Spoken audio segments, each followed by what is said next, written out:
नमस्कार, स्वागत है आप सभी का न्यूज 21 में। मैं हूं आपके साथ हर्षदा।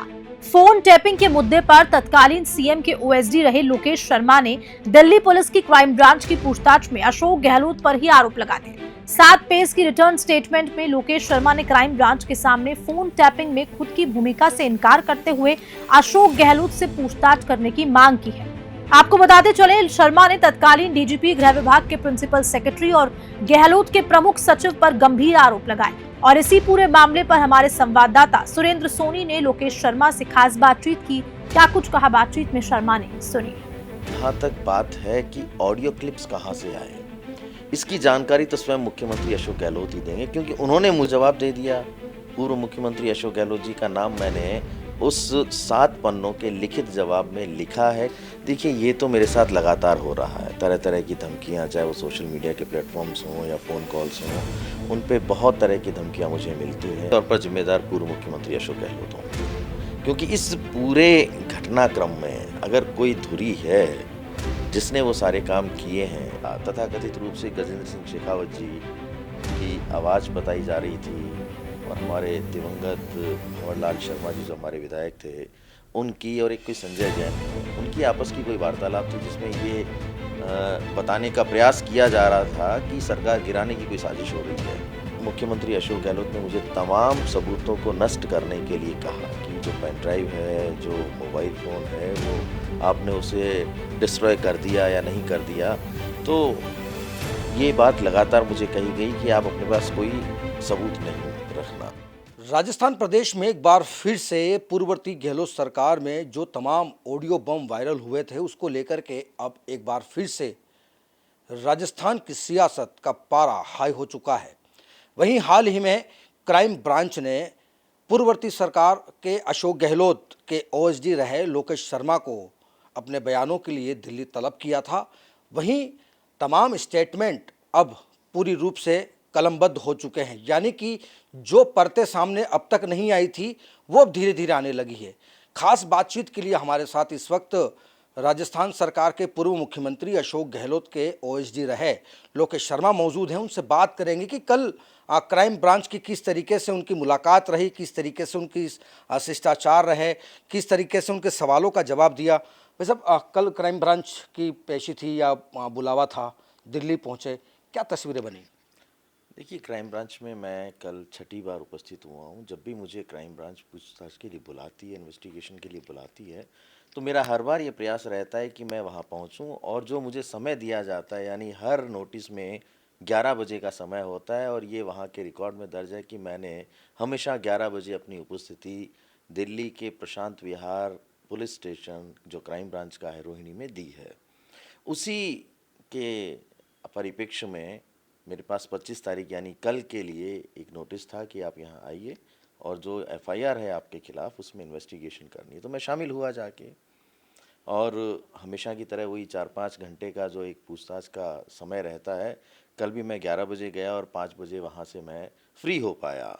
तो इस दौरान मैंने तमाम सवालों के उनके जवाब दिए जो एक पिछले लंबे समय से पहेली बने हुए थे, जिसमें कि बार बार ये सवाल था कि ये ऑडियो क्लिप्स आए कहाँ से।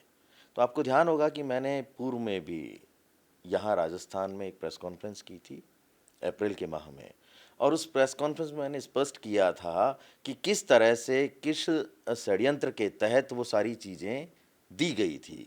तो कल मैंने वही बात वहाँ दोहराई कि वो सारे के सारे ऑडियो क्लिप्स एक पेन ड्राइव में मुझे खुद मुख्यमंत्री अशोक गहलोत ने अपने हाथों से दिए थे और मुझे ये निर्देश दिए थे कि इसमें जो कुछ भी कंटेंट है वो पूरी मीडिया को और प्रदेश की जनता को वायरल करो। तो चूंकि मैं उनका ओएसडी था, वो मेरे मुख्यमंत्री थे, तो मेरे बॉस के आदेशों की पालना करना मेरा दायित्व बनता था, मेरा कर्तव्य बनता था। उन्होंने जो मुझे एक पेन ड्राइव दिया, उसमें जो कुछ भी था उसे मैंने मीडिया को आगे रिलीज़ कर दिया। अब चूंकि वो पेन ड्राइव के फॉर्म में था, तो पेन ड्राइव से तो सीधा शेयर किया नहीं जा सकता। मैं पेन ड्राइव को लेके अपने घर गया, वहाँ से मैंने पेन ड्राइव को एक लैपटॉप पे कॉपी किया, उस लैपटॉप में जो ऑडियोज़ आए उसको मैंने अपने फ़ोन पे लिया और उस फ़ोन डिवाइस के माध्यम से जो राजस्थान में मेरे मीडिया के बंधु हैं, साथी हैं, उनका जो ग्रुप बना हुआ है व्हाट्सएप का, उस पे मैंने उसको रिलीज़ कर दिया। उसके बाद प्रदेश की जनता को पता है कि कितना बड़ा हंगामा हुआ, क्योंकि उन ऑडियोज़ में और बड़े ताज्जुब की बात है जो मैं आपको साथ शेयर करना चाहता हूँ कि मुझे ये पता नहीं था कि इस पेन ड्राइव में है क्या। मैं तो शेयर कर चुका। जैसे ही खबरें टीवी पे चली और मैंने देखा कि जो मैंने शेयर किया है उसमें ये था, तथाकथित रूप से गजेंद्र सिंह शेखावत जी की आवाज़ बताई जा रही थी और हमारे दिवंगत भंवरलाल शर्मा जी जो हमारे विधायक थे उनकी, और एक कोई संजय जैन है, उनकी आपस की कोई वार्तालाप थी जिसमें ये बताने का प्रयास किया जा रहा था कि सरकार गिराने की कोई साजिश हो रही है। तो इस तरीके के ऑडियोज़ थे जो मुझसे रिलीज़ करवाए गए और वो मैंने किए हैं। बलि का बकरा आपको बनाया? देखिए, मैं ये नहीं कह सकता क्योंकि मैं मीडिया देखता हूँ, मैं आईटी देखता हूँ, तो मुझे मीडिया में अगर कोई भी काम करने के लिए कहा जाएगा, तो वो एक प्रैक्टिस थी कि लोकेश तुम ये कर देना, लोकेश तुम ये कर देना। छोटी से छोटी खबर भी मेरे माध्यम से ही मीडिया को जाती थी, चाहे वो रात को 2 बजे कोई प्रेस कॉन्फ्रेंस करवानी हो। आपको ध्यान होगा कि उस पॉलिटिकल क्राइसिस के समय पे 3 हमारे विधायक, चेतन डूडी जी, रोहित बोरा जी और दानिश अब्रार जी, वो वापस लौटे थे।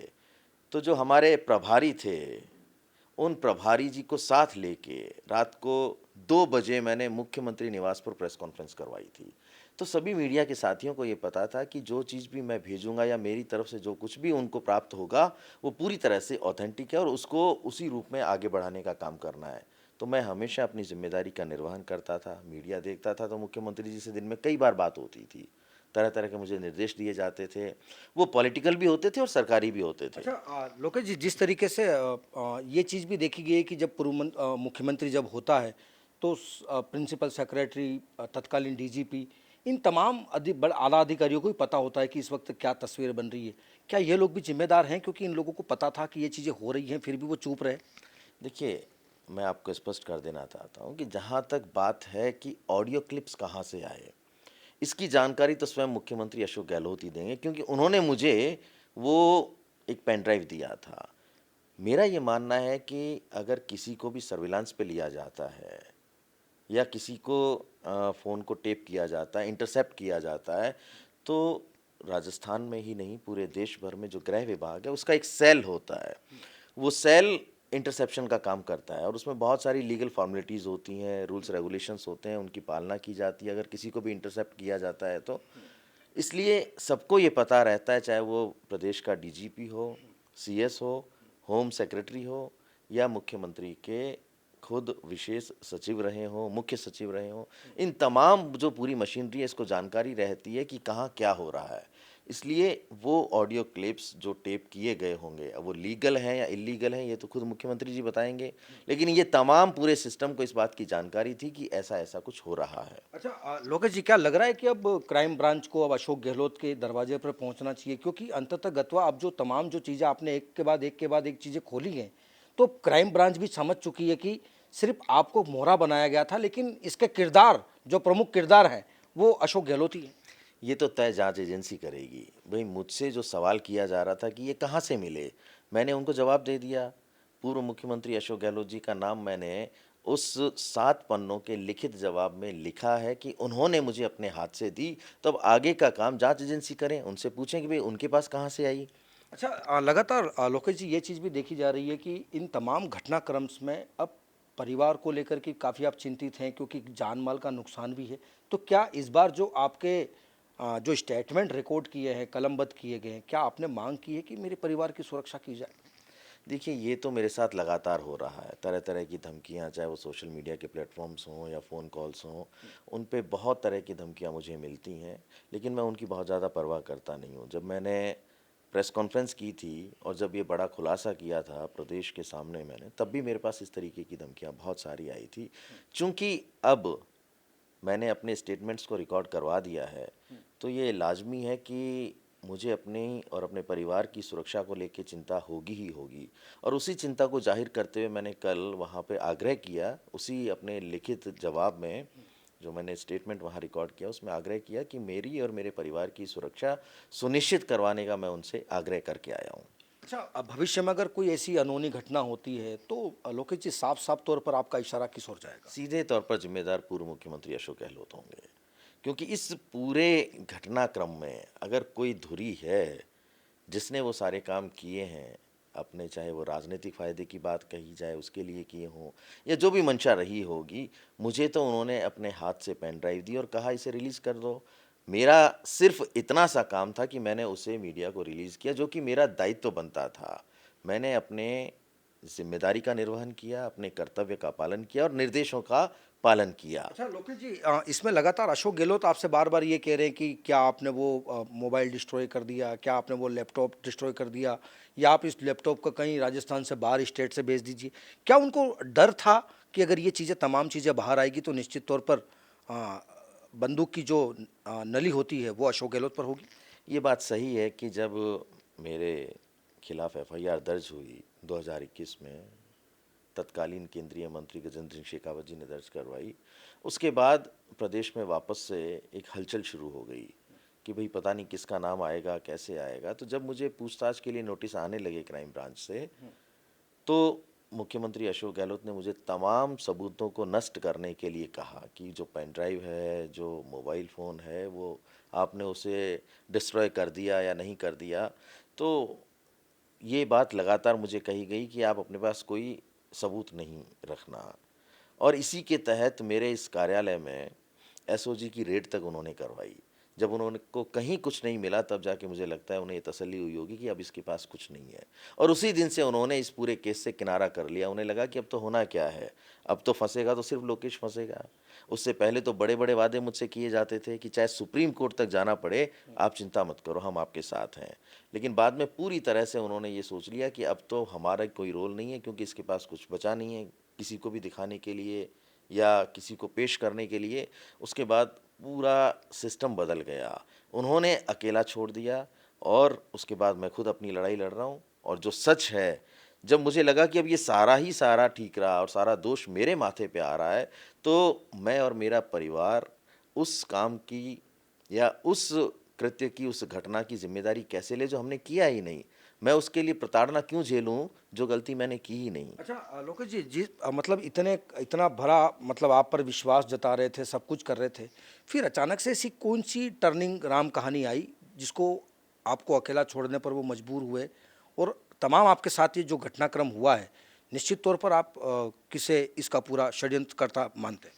देखिए, इसका जवाब तो खुद वही दे पाएंगे कि उन्होंने बाद में इस तरीके से क्यों किनारा कर लिया। लेकिन मैंने अपने काम को 100% ईमानदारी से किया। पिछले उस कार्यकाल को अगर याद करें कि जब 13 से 18 तक एक व्यक्ति उनके साथ खड़ा नहीं होता था, तब लोकेश शर्मा उनके साथ पूरे प्रदेश में घूमता था। कोई गांव, कोई प्रदेश का कोई हिस्सा ऐसा नहीं छोड़ा जहां मैंने उनके लिए टीम तैयार नहीं की, और उसी टीम का पूरा काम था 5 साल तक विपक्ष में रहते हुए कि उनको बनाए रखा। जब आदमी सत्ता से दूर हो जाता है, मुख्यमंत्री पद से हट जाता है, तो इलेक्ट्रॉनिक मीडिया, प्रिंट मीडिया, यानी कहते हैं ना कि स्पेस मिलना बंद हो जाता है। लेकिन हमने जो भी डिजिटल प्लेटफॉर्म्स तैयार किए, जो उनके लिए डेवलप किए सोशल मीडिया के, जो हमने टीम तैयार की, उन्होंने उनको हमेशा बनाए रखा। और उस टीम ने ऐसा काम किया कि 2018 में हम वापस सरकार में आए और वो मुख्यमंत्री बने। अच्छा लास्ट सवाल करूंगा, लगातार सचिन पायलट को लेकर के कहा जाता है कि मतलब वो उनकी फूटी आंख तक पसंद नहीं करते हैं, मानेसर कांड हुआ, क्योंकि आप बेहद करीब ही रहे हैं, हर चीज़ को समझते थे, पहलू को समझते थे। हालांकि सचिन पायलट से भी आपकी काफ़ी नज़दीकियाँ रही, लेकिन कभी उन्होंने इस तरीके का आप पे आरोप नहीं लगाया कि तमाम जो चीज़ें हुई हैं ये इसके जिम्मेदार लोकेश शर्मा हैं? देखिए, ये बात सही है कि कभी भी पूर्व मुख्यमंत्री अशोक गहलोत सचिन पायलट जी को पसंद नहीं करते थे। जब भी उनके नाम का जिक्र होता तो बड़े असहज हो जाते थे। तो इसलिए बहुत सामान्य सी बात थी कि एक उभरते हुए नौजवान नेता को इस प्रदेश की कमान कैसे सौंप दें। इसी बात का तो सबसे बड़ा झगड़ा था। कहते हैं ना कि झगड़ा सिर्फ कुर्सी का था, अन्यथा तो इस प्रदेश में आला कमान ने उनके लिए क्या सोचा था पूरा देश जानता है। कि उन्हें उस पद पर बिठाए जाने की कवायद चल रही थी जहां पंडित जवाहरलाल नेहरू, इंदिरा गांधी जी, राजीव गांधी जी, ऐसे ऐसे लोग जहाँ जिस पद पे रहे हों, मुझे जो जानकारी है कि उस पद तक उनको पहुँचाने की, उस पद पे बिठाने की उनकी कवायद चल रही थी। लेकिन वो इस प्रदेश की मुख्यमंत्री की कुर्सी पे चिपके रहना चाहते थे। इसलिए आपको ध्यान होगा कि वो 25 सितंबर की घटना, उसको अंजाम भी उन्होंने ही दिया। वो भी पूरा का पूरा एक, कहते हैं ना कि आला कमान के साथ एक धोखा देने का काम किया था।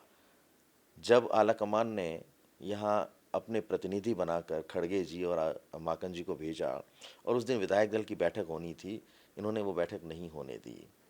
खुद चले गए जैसलमेर और वहाँ से मुझे फ़ोन करके कहते हैं कि आप मीडिया में ये चलवाओ कि ये सारे के सारे विधायक इस्तीफ़ा देने जा रहे हैं और इनकी मांग ये है कि हम में से किसी एक को बना दो, सचिन पायलट नहीं चलेंगे। अच्छा, आप लोकेश जी, सच परेशान हो सकता है लेकिन परास्त नहीं, क्या कहें? बिल्कुल सही बात है कि सच परेशान हो सकता है, समय लग सकता है, लेकिन कहते हैं ना कि सच्चाई को छुपाया नहीं जा सकता, दबाया नहीं जा सकता, वो एक न एक दिन सबके सामने आती है और मुझे पूरा भरोसा है न्यायपालिका पे भी। और जो सच मैं आपके सामने लेके आया हूँ, मुझे लगता है कि प्रदेश की जनता उसको पूरे तरीके से मानेगी और उसको स्वीकार करेगी, क्योंकि मेरा कोई व्यक्तिगत उसमें स्वार्थ नहीं है। मुझे जब इस तरीके से छोड़ दिया गया और जो कृत्य मैंने किया ही नहीं, उसके लिए मैं क्यों अकेला प्रताड़ित हूँ? वो सच सबके सामने आएगा, चाहे वो जांच एजेंसीज के माध्यम से आए या न्यायपालिका के माध्यम से आए, और एक ना एक दिन वो तो खुद मुख्यमंत्री अशोक गहलोत जी का एक तकिया कलाम था कि हर गलती कीमत मांगती है। तो मुझे लगता है कि अगर वहाँ गलती हुई है तो कीमत तो उन्हें भी चुकानी पड़ेगी। बिल्कुल, ये थे हमारे साथ में पूर्व ओएसडी लोकेश शर्मा, जिन्होंने तमाम तस्वीरों से साफ कर दिया है कि इस पूरे षड्यंत्र के पीछे एक और सिर्फ एक ही एक चेहरा था, वो थे अशोक गहलोत। क्योंकि अशोक गहलोत अपने स्वार्थ और अपनी सीट को बचाने के लिए न जाने ऐसे कितने लोगों को दांव पर लगाया है। अब आने वाले वक्त में किस तरीके से राजस्थान की सियासत का पारा हाई होता है, इसको देखना भी दिलचस्प होगा। कैमरा सहयोगी संजय कुमार के साथ सुरेंद्र सोनी, न्यूज़ 21 नेशनल, जयपुर।